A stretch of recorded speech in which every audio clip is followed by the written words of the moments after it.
The heavy oak door swung inward with a soundless push. It was a weight he knew in his bones, the specific resistance of home, but the silence that met him was wrong. Kang Min-jun had come back 2 days early. The private jet had sliced through the night sky from Macau to Seoul, a journey fueled by a disquiet he could not name. He had expected the usual evening stillness of his vast, empty house, the low hum of the climate control, the distant murmur of the city, the soft footsteps of his mother's attendant in the far wing. What he found instead was a tableau of grief in the heart of his living room. A young woman was on her knees, her body shaking with sobs that were utterly silent, as if she were swallowing every sound before it could escape. She was the cleaning lady. He knew her only as a shape in the periphery, a presence defined by the scent of lemon polish and her uniform, a dark red dress with a crisp white apron. He had never bothered to learn her name. Now, she was a knot of raw sorrow at the feet of the one person in the world he had sworn to protect. His mother, Eun-hee, sat in her high-backed armchair, her frail, paper-thin hand resting on the girl's bowed head, stroking her hair with a tenderness that struck Min-jun like a physical blow. The soft lamplight caught the silver in his mother's hair and the tears glistening on the young woman's dark cheeks. He stood frozen in the shadows of the grand foyer, a ghost in his own home, watching a scene so intimate, so profoundly wrong, that the air in his lungs turned to ice. What he did not know was that this single, unexpected moment was the first tremor of an earthquake that would shatter the foundations of his world. Thank you for joining us for this story. If you enjoy tales of unexpected connections and hidden truths, be sure to subscribe to our channel for more. Now, let us get into it. Her name was Brielle.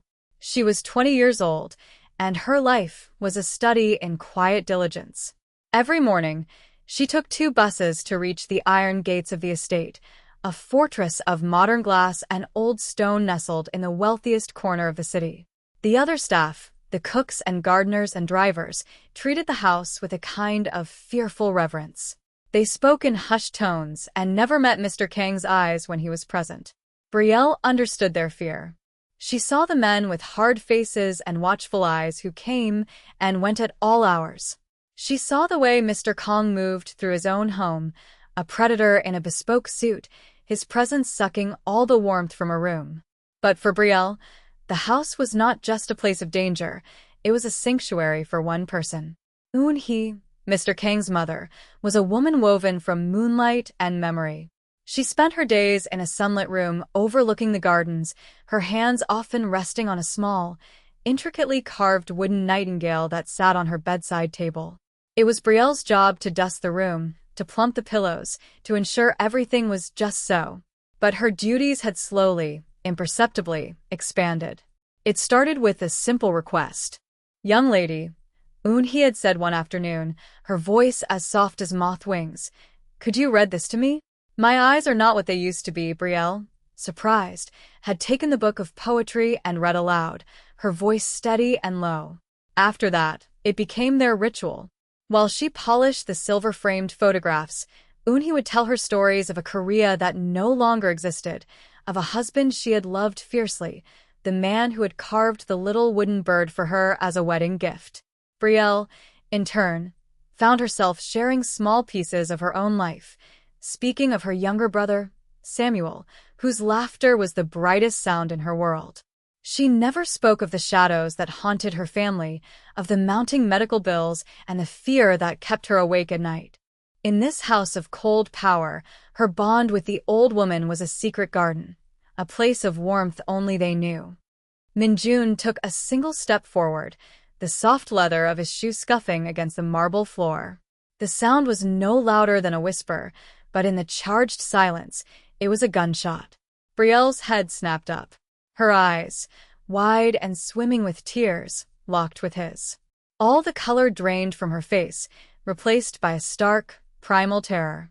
She looked like a startled animal caught in the glare of headlights.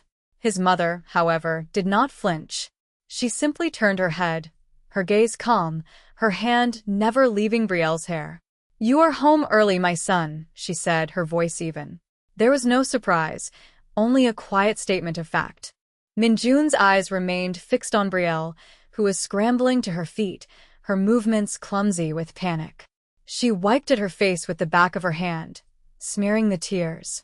I am sorry, sir. I will finish my work." Her voice was a choked whisper. He ignored her. His focus was entirely on his mother. "What is this?" he asked, his voice low and dangerously soft. It was the voice he used before things became violent, a tone that made his most hardened captains flinch. "I asked you a question, mother," he sighed, a delicate, weary sound. She gave Brielle's head a final, reassuring pat before withdrawing her hand. The child was upset. "I was comforting her. Is that so difficult to understand?" Brielle stood frozen, her hands clenched in her white apron, her eyes darting between the son and the mother. She felt as though she were standing on a cliff's edge, with the chasm of his anger yawning before her. "Go," Minjun said, his command directed at Brielle, but his eyes never leaving his mother's face. "Leave us," Brielle didn't need to be told twice. She gave a jerky bow, mumbling another apology, and practically fled from the room, her heart hammering against her ribs like a trapped bird. The silence she left behind was heavy, thick with unspoken accusations and years of carefully maintained distance between a son made of steel and a mother who remembered when he was only flesh and blood. As soon as the sound of Brielle's hurried footsteps faded, Minjun turned his full attention to his mother. The cold fury in his eyes was something she had not seen directed at her in many years. "She is a cleaner," he stated, each word a chip of ice. "Her job is to mop the floors and dust the shelves. It is not her job to kneel at your feet and weep." He met his gaze without fear. She had faced down warlords and politicians in her youth alongside her husband. Her own son, for all his power, could not intimidate her. "Her name is Brielle," she corrected him gently. "And she has a heart. Something you seem to have forgotten exists in people who are paid for their time." Minjun stalked over to the wet bar, pouring himself a measure of whiskey with a steady hand that belied the storm inside him. "A heart makes people weak. It makes them liabilities. She could be using you. For money. For information." He swirled the amber liquid in his glass. "What has she been telling you? What has she been asking?" His mother's expression saddened. "She has asked for nothing. She speaks of her family, of a brother she adores. She reads to me. She listens. She shows me a kindness your money cannot buy." Minjun, he drank the whiskey in one swallow, the burn doing nothing to quell his suspicion. In his world, kindness was a currency used to purchase betrayal. Everyone had an angle. This girl, with her tear-streaked face and oversized uniform, was no different. He pulled out his phone and dialed a number. A man's voice answered on the first ring. Kwon. Minjun's voice was clipped, devoid of emotion. "The cleaning lady. The young one. I want to know everything about her. Where she lives, who her family is, every debt she has, every person she speaks to. I want to know what she dreams about at night. Do you understand?" "Yes, sir," Kwon replied without hesitation. Minjun hung up without another word. He would rip her life apart, piece by piece, until he found the rot he knew was there. He would expose her as a manipulator, a parasite, and then he would remove her. He would protect his mother, even if it meant protecting her from her own misplaced compassion. The next few days were a special kind of torment for Brielle. Every shadow seemed to hold a threat. Every footstep in the hall made her jump. She expected to be called to Mr. Kang's office at any moment, to be dismissed without a word, or worse. She did her work with her head down, her movements mechanical, the joy she had once found in caring for the beautiful house now replaced with a gnawing dread. She avoided the main living room and tried to time her duties in Eunhee's suite for when she knew Minjun was out. But she could feel his eyes on her. It was a cold, unnerving pressure on the back of her neck. She was not wrong. From his office, Minjun watched her on the high-definition security monitors that covered every inch of the estate. He watched her meticulously polishing the banister, her brow furrowed in concentration. He watched her arranging flowers in a vase with a gentle touch. He watched her in his mother's room, where she now worked in near silence, the easy companionship they once shared fractured by his presence in the house. He saw her pause by his mother's bedside table and pick up the little wooden nightingale. He watched as she cupped the small carving in her hands, her thumb tracing its smooth, worn shape. For a moment, her shoulders slumped, and he saw not a schemer, but a young woman carrying a weight far too heavy for her. The image was disconcerting. It didn't fit the narrative he was constructing, the one where she was a cunning grifter.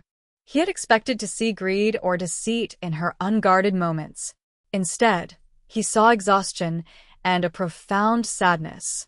Kwan's preliminary report had landed on his desk that morning. It was simple, factual. Brielle Jones, age 20. Lived with her mother and younger brother, Samuel, age 14. No criminal record. No known vices. No suspicious connections.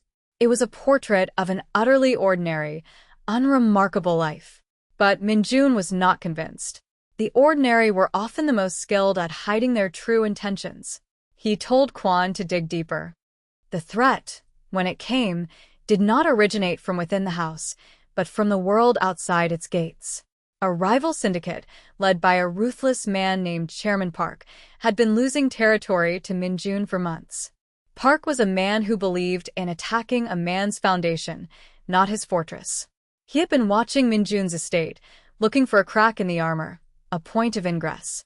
His surveillance had noted the cleaning lady, the one who did not fit in, the one who arrived by bus instead of a sleek black car.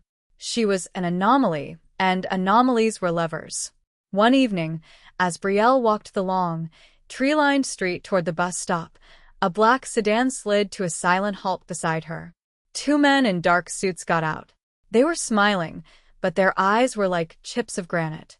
"Brielle Jones?" the first one asked, his voice slick and pleasant. Brielle's heart leaped into her throat. She clutched her bag to her chest and nodded, unable to speak. "Chairman Park sends his regards," the man continued, his smile widening. "He has a simple business proposition for you. He wants to know the old woman's schedule. When she's alone, who her attendant is, the layout of her rooms. Simple information. For your cooperation, your family's troubles could disappear." He let the words hang in the air. Brielle stared at him, her mind racing. How did they know about her family's troubles? The implication was terrifying. They hadn't just been watching her. They had been digging into her life. The man's smile faltered at her silence. "Look, it's easy. You help us, we help you. You don't." He took a step closer. "Well, accidents happen. It would be a shame if your brother's medical transport had some mechanical trouble." The threat was vile, unmistakable. Every instinct screamed at her to agree, to say anything to make them go away. But then she thought of Eunhee's kind face, of her frail hand on her hair. She thought of the trust the old woman had given her, and something inside her solidified. She shook her head, a small, defiant gesture.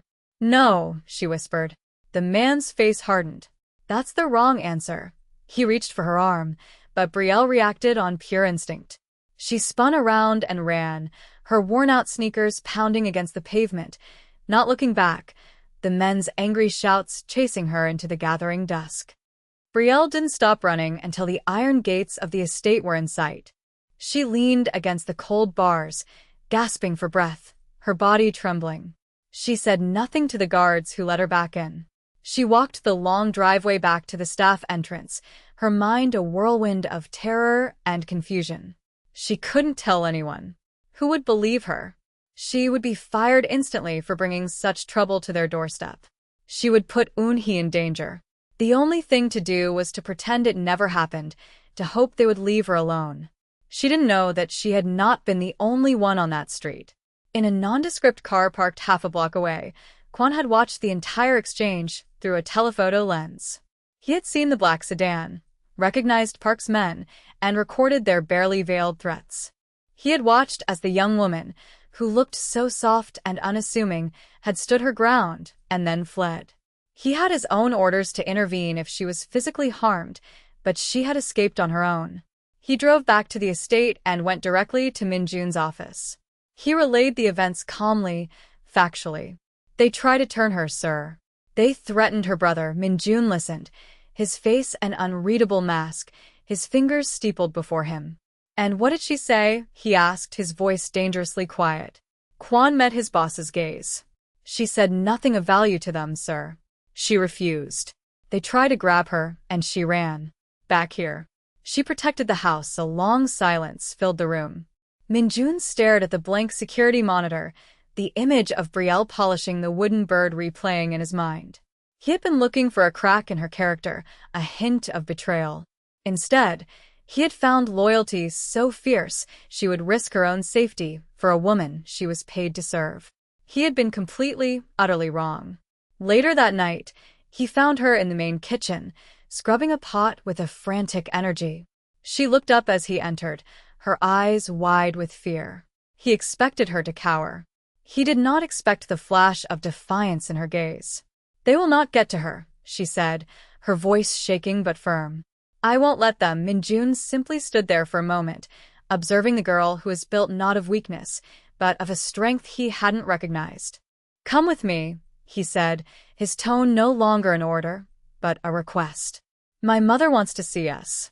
He led her not to the living room, but to the small, private study adjacent to his mother's suite. He was already there, seated in an armchair, a shawl wrapped around her shoulders.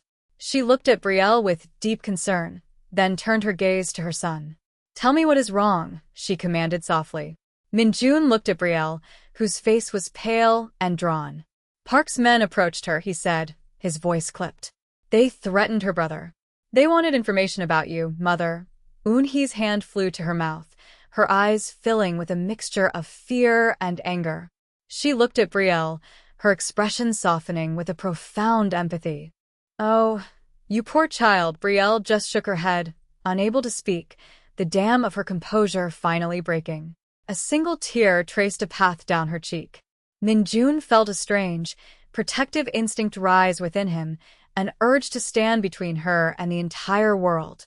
"I need to understand everything," he said, his voice more gentle than Brielle had ever heard it. "Why were you crying the other night? What hold does Park have over you?" It was Eunhee who answered, her voice trembling with a quiet fury. "It is not a hold. It is a cruelty. Her younger brother, Samuel, he has a severe respiratory condition. He requires constant care, expensive treatments. The hospital where he is treated was recently acquired by a holding company. A company owned by Chairman Park." The pieces clicked into place for Minjun with sickening clarity. "They are leveraging his medical debt," he stated, the words tasting like ash. Brielle finally found her voice, a ragged whisper. "They sent a final notice. They were going to discontinue his care. That's why I was upset. I didn't know what to do. I have failed him." She covered her face with her hands, her shoulders shaking. Here was the part of the story nobody saw coming. The quiet cleaning lady was not a grifter or a spy. She was a sister, fighting a silent, desperate war against a monster who used hospital ledgers as weapons. And she had been fighting it alone, right under his nose, in the heart of his fortress. Minjun looked from the weeping girl to his mother's anguished face, and the cold, calculated world he had built for himself suddenly felt fragile and meaningless. In that moment, something shifted irrevocably in Kong Minjun. The disquiet he had felt on the plane from Macau, the wrongness of a scene he'd walked in on, it all coalesced into a single point of cold, clear purpose. This was not about business territory or syndicate rivalries anymore. This was personal. Chairman Park had not just threatened his mother's safety. He had used the suffering of a child as a weapon against a young woman who had shown his family more loyalty than any of his paid soldiers. He walked over to Brielle and stood before her. She slowly lowered her hands, her tear-filled eyes looking up at him with a mixture of fear and confusion. He reached into his pocket, not for a weapon, but for a silk handkerchief. He offered it to her. Hesitantly, she took it. "Your brother's treatment," Minjun said, his voice a low, steady vow, "will continue. His debt to that hospital is gone. I will personally see to it that he receives the best care in the country, for as long as he needs it." Brielle stared at him, speechless. It was a promise so vast, so impossible, that she couldn't comprehend it. "But how?" she whispered. He gave her a look that was both chilling and profoundly reassuring. "I own the hospital now." He turned and left the room without another word. He went to his office and made a series of phone calls. The calls were short, the commands precise. He was not just a businessman, he was a king moving his pieces across a board. He dismantled Park's empire not with bullets, but with keystrokes and financial leverage. He bought out his creditors, crippled his supply lines, and exposed his corruption to authorities who owed Minjun favors. By dawn, Chairman Park was ruined, a man with nothing left but the fear of what Minjun might do next. Minjun never saw him again. He returned to his mother's wing as the sun was rising. He found Brielle asleep in the armchair in the study, where she had evidently waited all night. His mother was in her bed, but she was awake. She watched him as he walked over to the sleeping girl and gently draped a blanket over her shoulders. He then picked up the small wooden nightingale from the bedside table and placed it carefully in Brielle's lap. "My father carved this for you, mother," he said softly, his back to her. "He said it was to watch over you. When he could not, he turned to face her." It seems she has been doing his job for him. Weeks turned into a month, and the atmosphere in the grand house transformed. The fear that had once permeated the air was replaced by a quiet warmth. Brielle's brother, Samuel, was moved to a private, state-of-the-art facility, his condition already improving dramatically under the care of the nation's top specialists. The crushing weight of debt and fear was lifted from Brielle's shoulders, and in its place, a tentative hope began to bloom. She was no longer just the cleaning lady. At Eunhee's insistence, her official role became that of a companion. She still wore her simple dresses, but the uniform was gone. Her days were spent reading to Eunhee in the garden, talking about books and art, and listening to the old woman's stories. Her laughter, once a rarity, became a frequent sound in the sunlit rooms. Minjun found himself orchestrating his schedule to be home more often. He would join them for afternoon tea, initially sitting in silence, a watchful guardian, but gradually, he began to participate.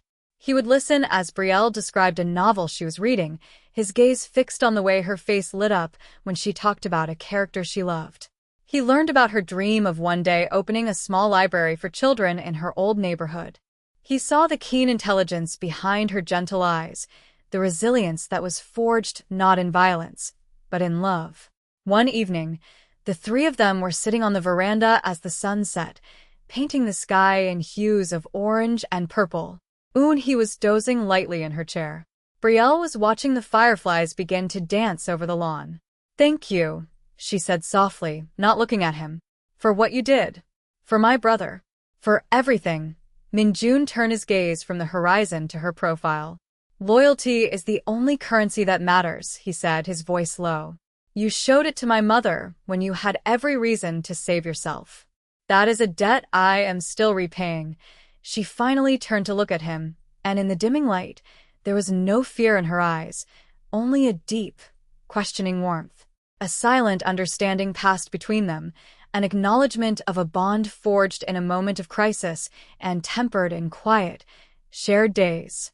The house was no longer a fortress. It was becoming a home. What did you think of Brielle's quiet strength? Let me know your thoughts in the comments below. I read every single one. Please remember to like this video and subscribe for more stories like this. We will see you in the next one.